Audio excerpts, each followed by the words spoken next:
Cauliflower கடலைப்பருப்பு கூட்டு எப்படி செய்கிறதுன்று பார்க்கலாம். தண்ணியில் கொஞ்சம் உப்பு, ஒரு 1/4 டீஸ்பூன் மஞ்சள் தூள் சேர்த்து கொதிக்க வச்சுக்கலாம். கொதிக்க வச்ச பிறகு க்ளீன் பண்ணி வச்சுருக்கிற காலிஃப்ளவர் சேர்த்துட்டு ஸ்டவ் ஆஃப் பண்ணிடலாம். அப்படியே ஒரு 5 நிமிஷம் விட்டுடலாம். அதுக்கப்புறமா காலிஃப்ளவரை வடிகட்டி எடுத்துக்கலாம்.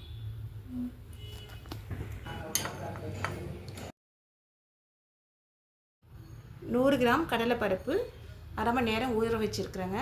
இது குக்கரில் சேர்த்துட்டு தண்ணியை சேர்த்துட்டு ஒரு 2 சொட்டு எண்ணெயை சேர்த்து மீடியம் ஃப்ளேமில் 3 விசில் வர வரைக்கும் வேக வச்சு எடுத்துக்கலாம்.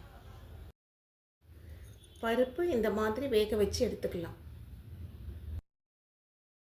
கடாயில் 2 டேபிள் ஸ்பூன் எண்ணெயை சேர்த்துக்கலாம். எண்ணெய் சூடானது 1/2 டீஸ்பூன் சோம்பு, ஒரு சின்ன துண்டு பட்டை சேர்த்துக்கலாம். சோம்பு கொஞ்சம் பொரியணுங்க. சோம்பு பொரிஞ்ச பிறகு ஒரு 5 பல்லு பூண்டு சின்னதாக கட் பண்ணி சேர்த்துக்கலாம். சேர்த்துட்டு 1 நிமிஷம் நல்லா வதக்கிக்கலாம். ஒரு பெரிய சைஸ் வெங்காயம் ஒன்று